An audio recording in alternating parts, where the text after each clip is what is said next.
വചനം വചനം ത്രിയേക ദൈവമാം വചനം വചനം.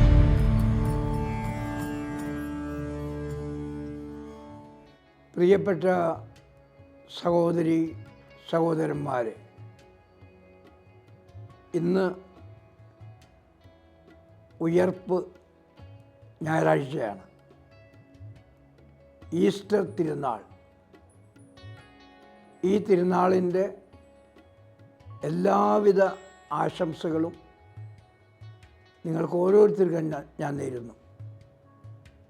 മരണത്തെ തോൽപ്പിച്ച, പാപത്തെ ഉന്മൂലനം ചെയ്ത നമ്മുടെ കർത്താവായ യേശു ക്രിസ്തു നിങ്ങളെയും നിങ്ങളുടെ കുടുംബങ്ങളെയും നിങ്ങളുടെ പ്രവർത്തന മണ്ഡലങ്ങളെയും അനുഗ്രഹിക്കട്ടെ എന്ന് ഞാൻ പ്രത്യേകമായി പ്രാർത്ഥിക്കുകയാണ്. പുനരുത്ഥാനത്തോടുകൂടി, ഉയർപ്പോടുകൂടി പ്രപഞ്ചം മുഴുവനും തിങ്ങി നിറഞ്ഞു നിൽക്കുന്ന ശക്തിയായി യേശു ക്രിസ്തു രൂപാന്തരപ്പെടുകയായിരുന്നു. ഈ ലോകത്തിലായിരുന്നപ്പോൾ സ്ഥലകാല പരിമിതികൾക്ക് അവിടുന്ന് വിധേയനായിരുന്നു. എന്നാൽ പുനരുത്ഥാനത്തോടുകൂടി, ഉയർപ്പോടുകൂടി ഈ ലോകം മുഴുവനും, ഈ പ്രപഞ്ചം മുഴുവനും നിറഞ്ഞു നിൽക്കുന്ന ചൈതന്യമായി മാറുന്നു. ആ ചൈതന്യം നമ്മളിലും നമുക്ക് പുറത്തുമുണ്ടെന്ന് നമ്മൾ പ്രത്യേകമായി വിശ്വസിക്കുകയാണ്. പ്രിയപ്പെട്ടവരെ, ഞാൻ ഉയർപ്പിനെക്കുറിച്ച് ഓർക്കുമ്പോൾ ഒരു കാർഡിനൽ സുവനൻസ് പറഞ്ഞ ഒരു ചെറിയ സംഭവം ഓർക്കുകയാണ്. അദ്ദേഹം പറയുകയുണ്ടായി, കുറേ നാളുകൾക്ക് മുമ്പ് ഒരു സിനിമ പുറത്തിറങ്ങി. ആ സിനിമയുടെ പേര് ദ വേൾഡ് ഇൻ ഡാർക്ക്നെസ്, ലോകം ഇരുട്ടിൽ എന്നായിരുന്നു. എന്തായിരുന്നു അതിലെ കഥ? ഒരു ആർക്കിയോളജിസ്റ്റ് ജെറൂസലത്തും പരിസരങ്ങളിലും ഗവേഷണം നടത്തുകയാണ്. ഒരു ദിവസം അദ്ദേഹം ഒരു പ്രഖ്യാപനം നടത്തി. ആ പ്രഖ്യാപനം ഇതായിരുന്നു: യേശുവിനെ സംസ്കരിച്ച ആ കല്ലറ ശൂന്യമായിരുന്നില്ല. അവിടെ വളരെ ചെറിയ ഒരു ശരീരം, യേശുവിനെ പോലെ ഉള്ള ഒരാളുടെ ശരീരം ഉണ്ടായിരുന്നുവെന്ന്. അതിനർത്ഥം യേശു ഉയർത്തെഴുന്നേറ്റിട്ടില്ല എന്നുള്ളതാണ്. ഈ വാർത്ത ലോകം മുഴുവനും ആ ആർക്കിയോളജിസ്റ്റ് അറിയിക്കുകയാണ്. പ്രിയപ്പെട്ടവരെ, ഇതിൻ്റെ ഫലം എന്തായിരുന്നു എന്നറിയാമോ? ദേവാലയങ്ങൾ അടയ്ക്കപ്പെട്ടു, പള്ളിമണികൾ മുഴങ്ങാതെയായി, പള്ളിയിലേക്ക് ആരും പോകാതെയായി, സന്യാസികളുടെയും ആശ്രമങ്ങളെല്ലാം അടയ്ക്കപ്പെട്ടു.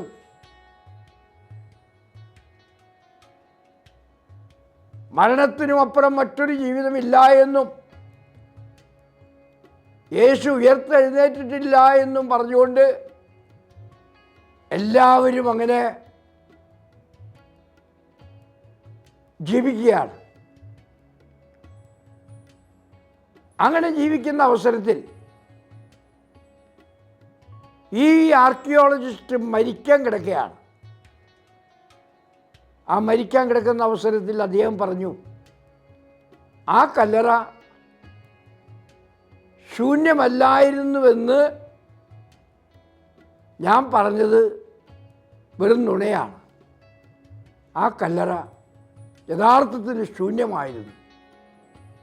അപ്പോൾ അതിൻ്റെ അർത്ഥം എന്താണ്? ഫിലിം കാണിക്കുകയാണ്, യേശുക്രിസ്തു ഉയർത്തെഴുന്നേറ്റു. യേശുക്രിസ്തു മരണത്തെ തോൽപ്പിച്ചു, പാപത്തെ ഉന്മൂലനം ചെയ്തു. എന്നിട്ട് കാർഡിനൽ സുവനൻസ് പറയുകയാണെങ്കിൽ യേശുക്രിസ്തു മരിച്ചുവെങ്കിൽ, യേശുക്രിസ്തു ഉയർത്തെഴുന്നേറ്റുവെങ്കിൽ പള്ളിമണികൾ അതിശക്തമായി കേൾക്കട്ടെ. യേശുക്രിസ്തു ഉയർത്തെഴുന്നേറ്റുവെങ്കിൽ നമ്മുടെ ദേവാലയങ്ങൾ നിറയെ ആളുകളെ കൊണ്ട് നിറയട്ടെ.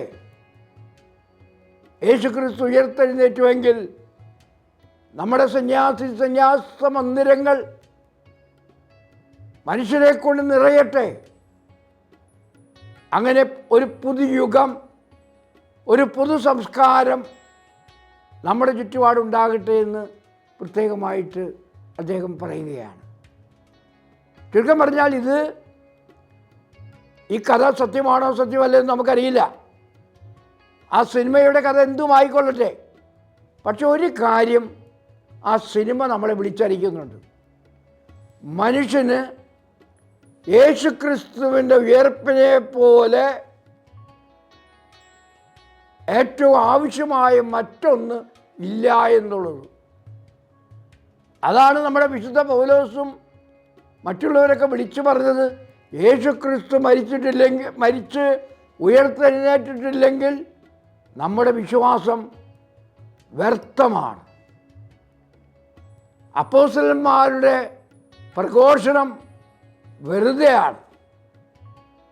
യേശുക്രിസ്തു മരിച്ചവരെന്ന് ഉയർത്തെഴുന്നേറ്റില്ലെങ്കിൽ നമ്മൾ ഇന്നും പാപത്തിൻ്റെ തടവറയിലാണ്.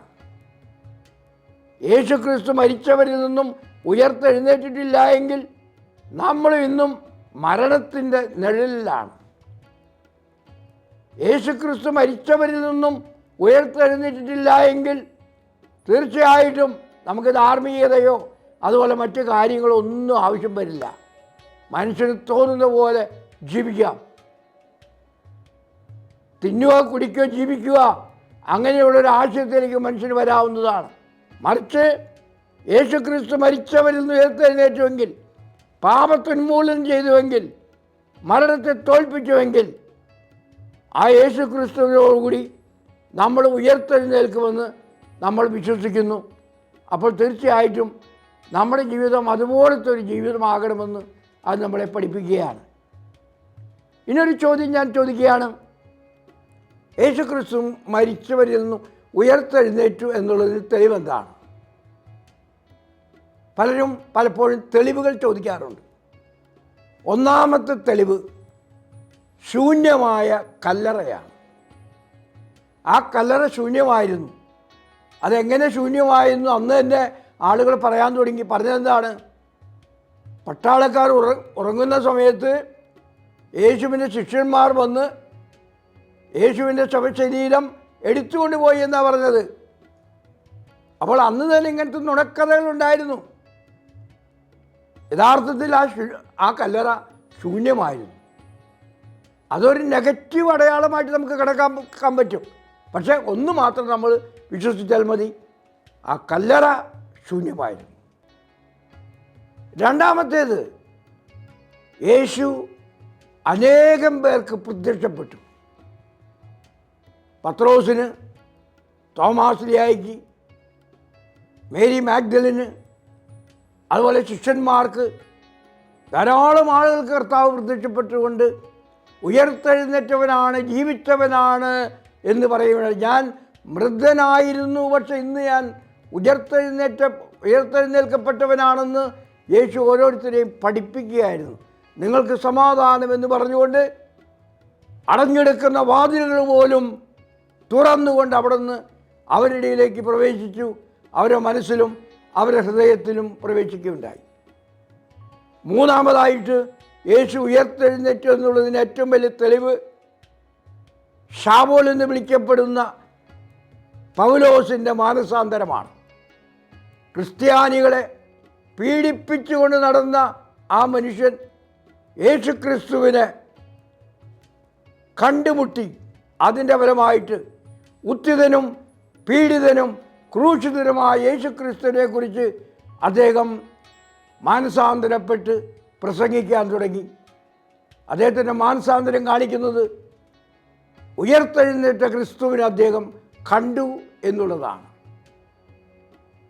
അതുപോലെ മറ്റൊന്ന്, യേശു ക്രിസ്തു ഉയർത്തെഴുന്നേറ്റു എന്നുള്ള തെളിവ് ഈ അപ്പോസ്തലന്മാരിലുണ്ടായ മാറ്റമാണ്. യേശു ഒറ്റ കൊടുക്കപ്പെട്ടപ്പോൾ എല്ലാവരും ഓടിപ്പോയി, ആരും അവൻ്റെ കൂടെ നിന്നില്ല. പക്ഷേ ഉയർത്തെഴുന്നേറ്റ് കഴിഞ്ഞപ്പോൾ, അവനെ കണ്ടുമുട്ടി കഴിഞ്ഞപ്പോൾ അവരെല്ലാവരും അവൻ്റെ സുവിശേഷം, അവൻ്റെ സദ്വാർത്ത പ്രഘോഷിക്കുന്നതിനു ആയിട്ട് ലോകമെമ്പാടും പോവുകയാണ് ഉണ്ടായത്. തോമാസ് ലീഗ നമ്മുടെ നാട്ടിലേക്ക് വന്നു. അതുപോലെ മറ്റു ശിഷ്യന്മാർ പല രാജ്യങ്ങളിലേക്ക് പോയി. അവരെല്ലാം അവിടെയൊക്കെ പീഡിപ്പിക്കപ്പെടുകയും ക്രൂശിക്കപ്പെടുകയും അതിനിഷ്ഠൂരമായി വധിക്കപ്പെടുകയും ചെയ്യാനുണ്ടായത്. അപ്പോൾ അപ്പോസ്തലന്മാരിലുണ്ടായ മാറ്റം അതിപ്രധാനമാണ്. അവസാനമായിട്ട് യേശു ഉയർത്തെഴുന്നേറ്റെന്നുള്ളതിന് ഏറ്റവും വലിയ തെളിവ് 2000 വർഷമായി നിലകൊള്ളുന്ന സഭയാണ്. ഏകവും വിശുദ്ധവും സാർവത്രികവും അപ്പസ്തോലികവുമായ സഭ. ഏതെല്ലാം ശക്തികൾ ആ സഭയെ നശിപ്പിക്കാൻ വേണ്ടി പ്രവർത്തിച്ചിട്ടുണ്ട്, പക്ഷേ അതിനെല്ലാം തോൽപ്പിച്ചുകൊണ്ട് സഭ ഇന്നും നിലനിൽക്കുകയാണ്. യേശുക്രിസ്തു ദൈവമാണെന്ന് പ്രഖ്യാപിച്ചുകൊണ്ട്, യേശുക്രിസ്തു ഉയർത്തെഴുന്നേറ്റുമെന്ന് പ്രഖ്യാപിച്ചുകൊണ്ട്, മരണത്തിനുമപ്പുറം മറ്റൊരു ജീവിതം നമുക്കുണ്ടെന്ന് ഉറക്കെ പ്രഖ്യാപിച്ചുകൊണ്ട് നിലകൊള്ളുന്ന ഒരു സംവിധാനമാണ് കർത്താവ് തന്നെ സ്ഥാപിച്ച വിശുദ്ധ സഭ. അത് വലിയൊരു തെളിവ് തന്നെയാണ്. ഇപ്പോൾ പ്രിയപ്പെട്ടവരെ, ഈ ഉയർപ്പ് തിരുനാളിൽ നമുക്ക് വിശ്വസിക്കാം, യേശുക്രിസ്തു മരണത്തെ തോൽപ്പിച്ചിരിക്കുന്നു, പാപത്തെ ഉന്മൂലനം ചെയ്തിരിക്കുന്നു.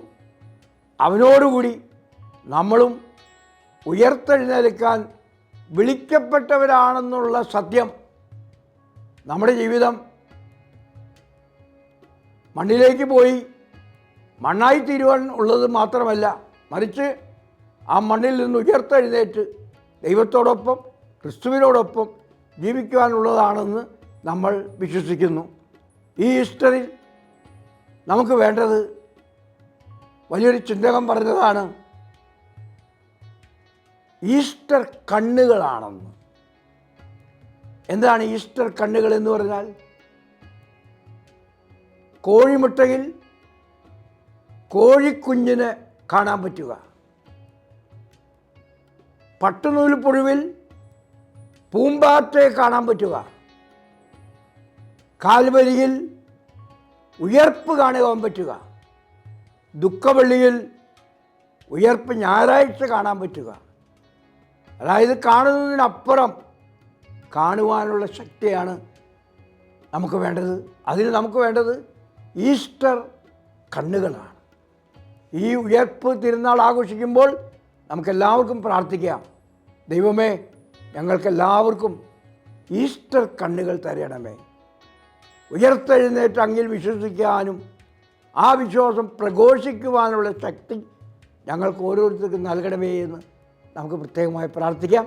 ഒരിക്കൽ കൂടി ഉയർപ്പ് തിരുനാളിൻ്റെ എല്ലാവിധ ആശംസകളും എൻ്റെ ഈ വചനം കേട്ടുകൊണ്ടിരിക്കുന്ന നിങ്ങൾക്ക് ഓരോരുത്തർക്കും ഞാൻ നേരുന്നു.